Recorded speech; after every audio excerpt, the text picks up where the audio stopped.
Hello and नमस्कार, मैं doctor कंचन, senior consulting physician इन Bharat homeopathy. आज के वीडियो में आप सभी का स्वागत करती हूँ। आज मैं आप सभी से बात करने वाली हूँ एलर्जी राइनाइटिस के बारे में। जी हाँ, आखिर एलर्जी राइनाइटिस क्या है, इसमें अगर कोई भी पेशेंट एलर्जी राइनाइटिस से सफ़र कर रहा है तो उसको क्या क्या सिम्टम्स देखने को मिलता है। तो first of all, allergy rhinitis क्या है? ये हमारे नाक में होने वाली प्रॉब्लम है जो कि किसी भी एलर्जन के कांटेक्ट में आने की वजह से बढ़ जाती है।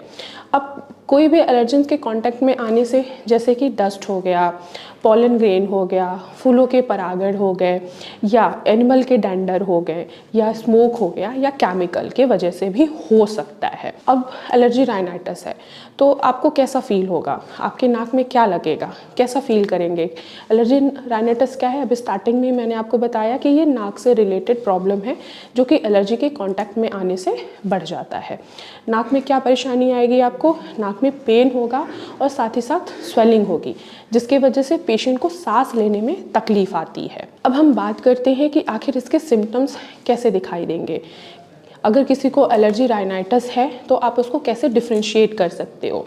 एलर्जी राइनाइटिस बिल्कुल हमारे कॉमन कोल्ड के जैसे ही सिम्टम्स दिखाई देता है। जैसे कॉमन कोल्ड में क्या आप महसूस करते हो? गले में खराश महसूस करते हो, छींकें आती हैं, नाक से पानी आता है, आँखों में खुजली होती है। सेम अगर किसी भी पेशेंट को एलर्जी राइनाइटिस है तो सेम सिम्टम आपको दिखाई देगा। एक तो आपको आँखों में खुजली होगी, दूसरा नाक में आपको दर्द होगा और स्वेलिंग महसूस होगा। जब स्वेलिंग होगी तो सांस लेने में भी तकलीफ होगी और साथ ही साथ नाक में सबसे पहले आपको क्या महसूस होगा? खुजली जैसी, यानी कि इचिंग महसूस होगा। ये एलर्जी राइनाइटिस के सिम्टम्स होते हैं। ऐसे ही सेम सिम्टम्स हमारे नेज़ल पॉलिप के भी होते हैं।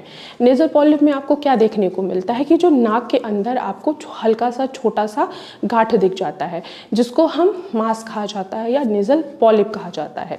नेज़ल पॉलिप में भी हमें नाक में इचिंग महसूस होती है, छींकें आती हैं, एक नाक हमारा बंद लगता है, एक नाक हमारा खुला हुआ लगता है, यानी कि अल्टरनेट नेज़ल ब्लॉकेज महसूस होता है पेशेंट को नेज़ल पॉलिप में। पर एलर्जी राइनाइटिस में ऐसा कुछ भी नहीं होता है। सिर्फ आपको क्या होगा? पेन महसूस होगा, छींकें आएंगी, नाक से पानी आएगा, खुजली होगी, आँखों में भी होगी और गले में आपको खराश महसूस होगा। तो आप आसानी से डिफ्रेंशिएट कर सकते हो एलर्जी राइनाइटिस में और नेज़ल पॉलिप में। एलर्जी राइनाइटिस किसी को भी हो सकता है। ये जैसे कि अभी मैंने स्टार्टिंग में आपको बताया कि अगर कोई भी पेशेंट किसी भी एलर्जेंस के कांटेक्ट में आता है, यानी कि वो किसी भी चीज़ से एलर्जिक है, जैसे कि डस्ट हो गया, पॉलन ग्रेन्स हो गया, या एनिमल के जो डैंडर होते हैं, जो एनिमल की स्किन होते हैं, उनसे भी काफ़ी लोगों को एलर्जिक होती है। जैसे वो एलर्जी के कांटेक्ट में आते हैं, उस पार्टिकल्स के कांटेक्ट में आते हैं, सीधे उनका एलर्जी क्या होती है? वो एग्रावेट होती है, उनको छींकें आना स्टार्ट हो जाता है। ये किसी भी मौसम में बढ़ सकता है, जैसे कि समर से विंटर में भी बढ़ सकता है, या विंटर से समर में भी पेशेंट को कंप्लेन आ सकती है। अब इसके पीछे का रीज़न क्या है? क्यों आखिर एलर्जी राइनाइटिस तुरंत डस्ट के कांटेक्ट में या किसी एलर्जी के कांटेक्ट में आने की वजह से होता है? तो उसका एक रीज़न ये है कि कोई भी अगर एलर्जी के वजह से उसको प्रॉब्लम आ रही है तो क्या है, कुछ जो उसका इम्यून सिस्टम है वो क्या करता है? वो डिफेंस करता है, यानी कि बहुत ही ज़्यादा म्यूकस प्रोड्यूस करने लगता है आपके अगेंस्ट जाके। क्यों? क्योंकि हमारा इम्यून सिस्टम क्या करता है? हमें सपोर्ट करता है, हमें बीमारियों से बचाता है। जो हमारे गले के पास थिन लेयर होती है म्यूकस की, अब जब हम किसी भी एलर्जी के कांटेक्ट में आते हैं, वही थिन लेयर हमारे इम्यून सिस्टम क्या होता है? अटैक करता है, जिसके वजह से म्यूकस जो है आपकी थिन लेयर के बजाय वो गाढ़ा होना स्टार्ट हो जाता है और हमारे नाक के अंदर यानी कि म्यूकस प्रोड्यूस होना स्टार्ट होता है। जैसे ही म्यूकस प्रोड्यूस होगा आपको पेन महसूस होगा, छींकें आएंगी, नाक से पानी भी आएगा। तो ये रीजंस होता है। जब भी हमारा इम्यून सिस्टम हमें प्रोटेक्ट करने की कोशिश करता है तो हमारा ही म्यूकस जो थिन लेयर में होता है वो क्या होता है? वो थिक होना स्टार्ट हो जाता है, जिसके वजह से हम किसी भी इन्फेक्शन को ईजिली कैच ऑन कर लेते हैं। यानी कि जैसे ही नेज़ल कैविटी के थ्रू कोई भी डस्ट पार्टिकल एंटर कर रहा है तो म्यूकस का प्रोडक्शन क्या होगा?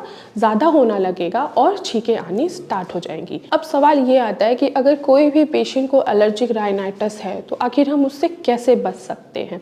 स्टार्टिंग के वीडियो में ही मैंने आपको बताया कि ये किसी भी एलर्जन के कॉन्टैक्ट के वजह से ही एग्रावेट होता है। अब एलर्जन क्या है हमारा? जैसे डस्ट हो गया तो हमें अपने घर को क्या रखना है? नीट और क्लीन रखना है। धूल मिट्टी हमें अपने पर्दों पे, कुशन्स पे नहीं होने देना है। अगर धूल मिट्टी वहाँ पे होगी तो जैसे ही कोई पेशेंट एलर्जिक है, वो डस्ट के जैसे कांटेक्ट में जाएगा, उसका एलर्जेंस क्या होगा, ट्रिगर हो जाएगा, तुरंत उसको छींकें आनी स्टार्ट हो जाएंगी, नाक से पानी स्टार्ट हो जाएगा।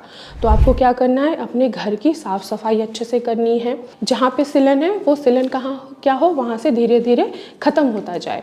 आपको फिर क्या होगा, वो उस एलर्जी के कांटेक्ट में आने से बचोगे। नेक्स्ट आपको क्या करना है, एक्सरसाइज करना है, योगा करना है, जिससे आपके लंग्स की जो कैपेसिटी है वो क्या हो, वो इंक्रीज़ हो। नेज़ल पॉल अगर आपको एलर्जी राइनाइटिस है वो क्या हो, आपका धीरे धीरे डिक्रीज़ होना स्टार्ट हो जाए। यानी कि योगा और मेडिटेशन और एक्सरसाइज से काफ़ी फ़र्क पड़ता है। नेक्स्ट आपको अपने डाइट पे फोकस रखना है, ना ही ज़्यादा ठंडी चीज़ें खानी है, ना ही ज़्यादा आपको गर्म चीज़ें खानी है, और ना ही आपको कोल्ड ड्रिंक पीना है। स्मोकिंग और अल्कोहल से भी आपको दूर रहना है। अगर ये सारी बातों पे आप फोकस करते हैं तो अगर आप एलर्जी राइनाइटिस से सफ़र कर रहे हैं तो ये आपका धीरे धीरे क्या होगा, कंट्रोल होता चला जाएगा और ये क्योर भी हो जाएगा। तो आज की वीडियो में बस इतना ही, फिर मैं मिलूँगी नेक्स्ट वीडियो में। तब तक के लिए धन्यवाद।